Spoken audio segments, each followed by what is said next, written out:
বিসমিল্লাহ আলহামদুলিল্লাহ ওয়াসসালাতু ওয়াসসালামু আলা রাসূলিল্লাহ ওয়া মান ওয়ালা আম্মা বা'দ।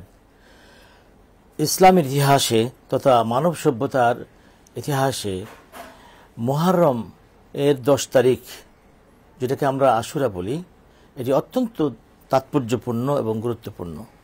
এটাকে আমরা দুই ভাগে দেখতে পারি, একটি হলো কারবালার পর থেকে, আর একটা হলো কারবালার আগে। মহানবী সাল্লাল্লাহু আলাইহি সাল্লাম একবার মদিনা শরীফে যখন হিজরত করে আসলেন, দেখলেন যে ইহুদিরা রোজা রাখে। বললেন, তোমরা কেন রোজা রাখো?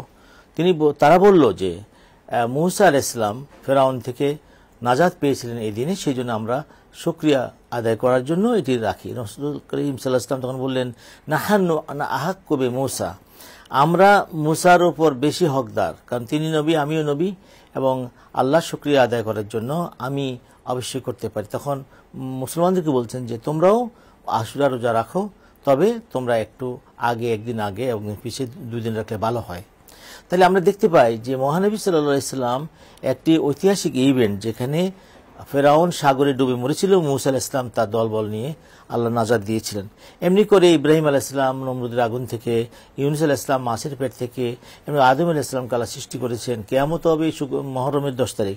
মহান আল্লাহ রাব্বুল আলামিন এই মুহররমের 10 তারিখে অতীতে বহু বড় বড় ঘটনা ঘটিয়েছেন। তো সেই ঘটনাগুলিকে আমাদের মনে জাগরুক রাখতে হবে। আল্লাহ তাআলা বলছেন, ওয়াযাক্কিরহুম বিআইয়ামিল্লাহ, যে তোমরা আল্লাহর বিশেষ দিনগুলিকে স্মরণে রাখো, কারণ তার মধ্যে আমাদের জন্য নতুন চেতনা সৃষ্টি হয় এবং আমাদের মনে ইসলামী শিক্ষা জাগরুক রাখি।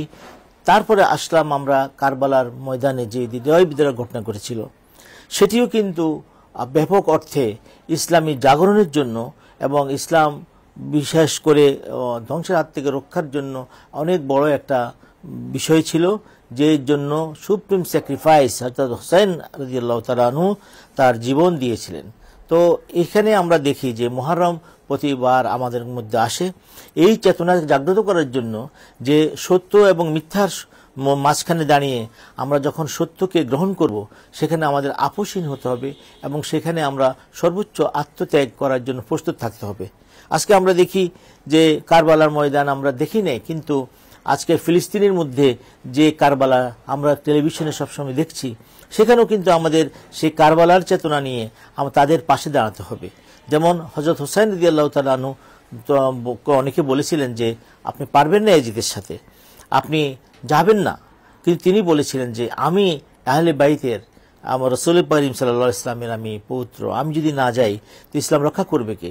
তিনি সরাসরি যুদ্ধ করার জন্য যান নাই, কিন্তু তাকে যুদ্ধে বাধ্য করা হয়েছিল এবং তাকে পানি থেকে বঞ্চিত করে রাখা হয়েছিল, এবং এটি করেছিল অমুসলিমরা না, মুসলমানদেরই একটা অংশ। সেই জন্য আমরা এখান থেকে শিক্ষা পাই যে যুগে যুগে দেখা যাবে মুসলিম নামধারী লোকেরা অনেক সময় ইসলামের অনেক ক্ষতি করে।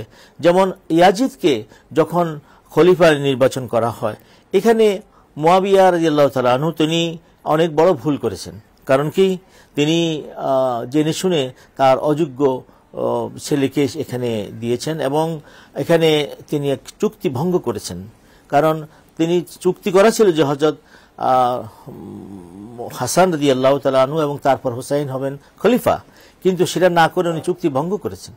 তো যাই হোক, তখন দেখা গেল যে ইসলামের যে একটা গণতান্ত্রিক বা খেলাফত সিস্টেম, সেই সিস্টেমটা যখন ডিরেল হয়ে যাচ্ছিল, সেই সিস্টেমে ব্যতিক্রম আসছিল এবং রাজতন্ত্রের দিকে চলে যাচ্ছে, এবং রাজতন্ত্রের কুফল হলো যে সেখানে অযোগ্য লোকেরাও তখন শুধু বাবার পরিচয়ে বড় পদে চলে আসে। তো সেইখানে দেখা যাচ্ছে যে 3টি মহাদেশে তখন বিস্তারমান এই ইসলাম আর্লি এইজে, তখনও কিন্তু ইসলামের প্রাথমিক যুগ, তখন হাদিস সংকলন হচ্ছে, ইসলামী জ্ঞানের উন্মেষ ঘটছে, চর্চা করছে, গবেষণা হচ্ছে, এবং জিহাদের ময়দানে তখনও অনেক সেনাবাহিনী আসছে, তারা যুদ্ধ করছে।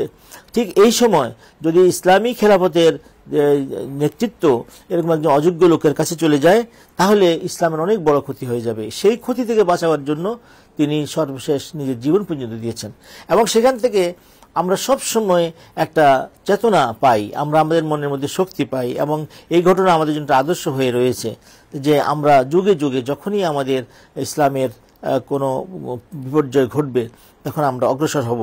এই জন্য একজন কবি বলছে, ইসলাম জিন্দা হতা হ্যায় হর কারবালা কে বাদ। যখনই কোনো কারবালার মতো ঘটনা ঘটে সেখান থেকে আবার ইসলাম উজ্জীবিত হয়, এবং এটা আমরা ইসলামের ইতিহাসে অনেকবার দেখেছি। তো সেই জন্য আমরা মনে করি যে এই মহরমকে, বিশেষ করে আহলে বাইতের যাদের সম্পর্কে আল্লাহর কোরআনের মধ্যে বলছেন, কুল্লা আসআলুকুম আলাইহি আজরান ইল্লাল মাওয়াদ্দাতা ফিল কুরবা, বলো আমি তোমার ইসলাম প্রচারের জন্য কোনো পারিশ্রমিক চাই না, আমি শুধু চাই যে আমার আত্মীয় স্বজনের প্রতি ভালোবাসাকে দেবে। কিন্তু কি ভালোবাসা দেখালো সেদিন কারবালার ময়দানে। তো কাজেই আমাদেরকে অবশ্যই সেই ভালোবাসাকে আমাদের রক্ষা করতে হবে, আহলে বাইতকে সম্মান করতে হবে। তবে আমরা এটাকে একটা কাষ্টাভিনয় যেন না করি। অনেক সময় দেখা যায় যে কেউ কেউ হয়তো কারবালার সেই নাটকীয় বিষয়টাকে নাটকীয়ভাবে উপস্থাপন করার জন্য ঘোড়া সাজায়, তারপরে আরো অনেক কিছু করে। আমরা বলি তাজিয়া, তাজিয়া হলো আরবি শব্দ, এটা অর্থ কন্ডোলেন্স, শোক জানানো। তো কিছু কিছু লোক তাদের সংস্কৃতি বানিয়ে নিয়েছে শোক জানাবার একটা ব্যবস্থা, কিন্তু ইসলাম শোক জানাবার এরকম ব্যবস্থা রাখেনি। ইসলাম হলো যে আমরা শোকাবিত হব, আমরা ব্যথিত হব, কিন্তু শোককে শক্তিতে পরিণত করে আমরা যে কারণে তারা তাদের আত্মদান করেছেন সেই কারণটাকে আমরা উড্ডীন রাখবো, এলাই কালিমাতুল্লাহর জন্য আমরা সবসময় প্রস্তুত থাকবো, এবং আমাদের পরবর্তী প্রজন্মকে আমরা সবসময় সেই ঘটনাগুলি বলে তার অন্তর্নিহিত যে আদর্শ এবং চেতনা সেগুলি আমরা তাদের মধ্যে মানে ধরিয়ে দেওয়ার চেষ্টা করব। এইটা খুলে আমাদের মনে হয় যে অবশ্যই আমরা এই মহরম উদযাপনটা আমাদের সত্যি হবে। এবং মহরম শুধু কারবালা নয়, মহরম অনেক আগে থেকে শুরু হয়েছে। তো কাজেই যুগে যুগে যে সকল ঐতিহাসিক ইভেন্ট হয়েছে তার থেকে আমরা চেতনা নিয়ে আমরা অবশ্যই মহরমকে পালন করব। সেটাই হবে মহরমের উদযাপনের সব প্রকৃত তাৎপর্য।